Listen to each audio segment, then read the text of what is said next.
वो ऐसी खुशियां नहीं होती थी जैसे दूसरे घरों में होती थी। एक तो परिवार बड़ा था, दूसरा इनकम कम थी, तो जितनी मेरे से हो सकता था फादर के लिए हेल्प वो मैं करता था, क्योंकि फादर की एज बहुत हो गई थी। तो ये थॉट मेरा काफी यंग एज से आने लगा था कि मेरे को जितना जल्दी हो सके इससे गरीबी से बाहर निकलना, क्योंकि हमने गरीबी जो देखी है बहुत ही करीबी से देखी है। मेरी काफी यंग एज में शादी हो गई थी, जैसा कि पहले हुआ करती थी। 16 साल की एज में मैं 2006 में मुंबई आ गया था। मुंबई मेरी शुरुआत हुई थी मेडिकल स्टोर से, और मेरी फर्स्ट मंथ की जो सैलरी थी वो थी 300 रुपीज,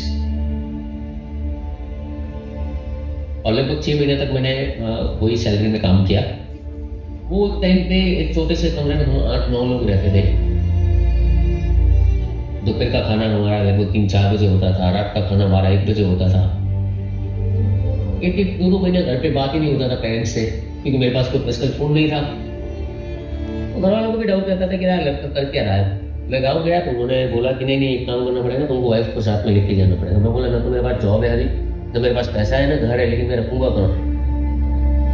तो मैं जब मेडिकल स्टोर से जॉब छोड़ा था, वो 9-10 हज़ार का जॉब छोड़ के फिर मैंने लेबर वाला काम किया, यानी सीमेंट चढ़ाना, ईंटें चढ़ाना। और उसके बाद में मुझे एक सेल्स का जॉब मिला, तो बोले कि वो कम सैलरी मिलेगी। मैं बोला चलेगा।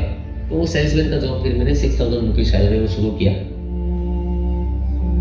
गैस कनेक्शन वहाँ मिलता नहीं था हमें, तो फिर हम क्या करते थे कि हमारे पास जो गेहूँ और चना था उन्हीं को हम जो है पानी में भिगो के रखते थे, और वही जो स्प्राउट बना के खाया करते थे। तो रात को कभी कभार हम खाना बनाते ही नहीं थे, हम एक वड़ा लेते थे और 5-6 पाव ले लेते थे, और उसके साथ में एक गिलास पानी पीते रहते थे ताकि पेट भर जाए। 8 से 9 महीने तक हमने ये सारी चीजें सहन की। जब मेरे पापा एक बार बीमार हुए और मेरे को जाना था, तो समाव छुट्टी नहीं मिल पाई, क्योंकि पीछे में काम करने के लिए कोई थे नहीं। तो मुझे लगा कि यार मैं जो काम कर रहा हूँ, जहाँ मेरी जरूरत है वहाँ पे मैं नहीं हूँ, तो फिर वो जो था पेन मुझे कि अरे ये लाइफ में कब तक जीऊंगा। जब फादर का ट्रीटमेंट चल रहा था, पैसा उधार लेके आए थे 25,000, और हॉस्पिटल में उन्होंने बोला कि इनको एडमिट करना पड़ेगा, 45,000 पे करना पड़ेगा, और मेरे पास इतना पैसा नहीं था। तो मैं हॉस्पिटल से बाहर आ गया और पेड़ के नीचे बैठ के जितने भी मोबाइल्स में नंबर थे मेरे कॉन्टैक्ट लिस्ट में, सबको फ़ोन करना शुरू कर दिया कि मेरे को पैसा चाहिए। अगर मैं आजकल तक मेरे को पैसे नहीं मिले तो मेरे पापा मेरे पीछे नहीं रहेंगे। जिनके पास जितना पैसा हो सकता था उन्होंने दिया। किसी ने 5% में भी दिया, किसी ने 2% में। तो लगभग 8 लाख रुपए खर्च हो गए हमारे 8-10 दिन के अंदर। मेरे साथ में जितने भी चैलेंजेस आ रहे थे बैक टू बैक, तो एक चीज समझ में आई कि जो मैंने पढ़ा था, जितना बड़ा संघर्ष होगा उतनी बड़ी जीत होगी। लेकिन मेरे पेरेंट्स की एज 65 प्लस हो गई थी। मुझे लग रहा था मेरे पास तो बहुत टाइम है, लेकिन माँ बाप के पास इतना टाइम नहीं है। मेरे जो ग्रेट अप्लाई है सागर गांधी सर, उनका आपको सोशल मीडिया के थ्रू मैसेज आता है कि हम आपसे मिलना है। फर्स्ट मुलाकात हमारी हुई वेस्टेज ऑफिस में। जब मैंने वेस्टेज ऑफिस देखा, इतना बड़ा ऑफिस है, लोग भी हैं, कर रहे हैं, फिर प्लान प्रोडक्ट्स वगैरह सारी चीज़ें देखने के बाद मैंने सोचा कि ये अगर इतना 30-35 हज़ार रुपये बना रहे तो 8-10 हज़ार रुपये तो मैं भी कर सकता हूँ। तो 3 चीज़ें पहली चीज़ तो इसमें कोई बड़ा पैसा लगाना नहीं था। दूसरा ये था कि यहाँ पे अगर मैं सक्सेस नहीं भी हूँ तो मेरा कोई नुकसान नहीं है।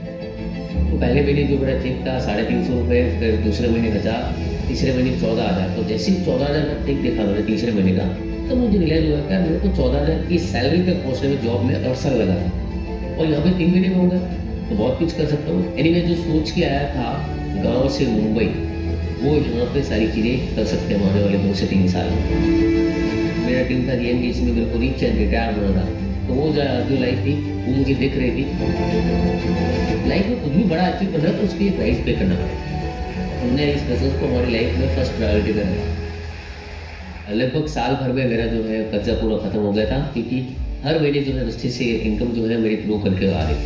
तो पापा को बहुत खुशी हो रही थी, और उनका बेटा 1 लाख रुपए कमा रहा है, ऐसा लोगों को बता रहे थे। जब मैं गांव जाती थी मेरे पास 500 रुपये नहीं रहते, लेकिन आज जाती ना तो 40 से 50 हज़ार रुपये मेरे पास में रहते हैं। शादी के बाद मैं 1-1 साल तक घर पे नहीं जाता था। अब जो है मोस्टली हर एक दूसरे महीने में मैं गाँव जाता हूँ और 1 हफ्ता रहता हूँ माँ के साथ में।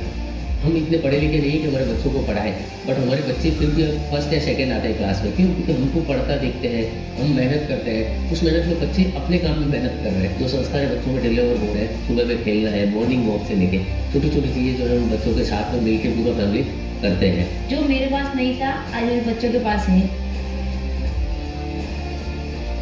मेरे पास कार का ना लाइसेंस था, ना कभी चलाना आता था, बट ये बिजनेस से काफ़ी जल्दी जो है 16.5 लाख की कार, वर्ना कार ली मैंने यहाँ से, ऑटोमेटिक कार।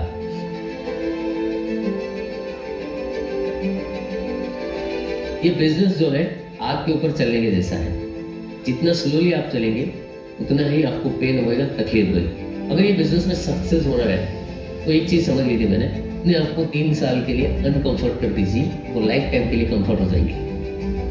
लाइफ का आगे का गोल है कि जो मेरे जैसे लोग हैं, जो ऐसी स्थिति से गुजर रहे हैं, मैं उनकी जाके हेल्प करूं और वो भी अपने जो है ड्रीम फुलफिल कर सके। सो फ्रेंड्स, आपने हमारी स्टोरी सुनी और इतने सारे चैलेंज के साथ में हमने बिजनेस को बिल्ड किया, डटे रहे, कमिटमेंट के साथ में बिजनेस को किया और आज यहाँ तक पहुँच गए। हाय फ्रेंड्स, मेरा नाम रमेश सोलंकी है। मेरा नाम ममता सोलंकी है और हम बेस्टीज विद विनिंग टीम में highest level double universal crown director achieve किया है। और ये बिजनेस में मैं मेरा हस्बैंड का सपोर्ट करती हूँ और ये बिजनेस से मैं और मेरी फैमिली बहुत खुश है।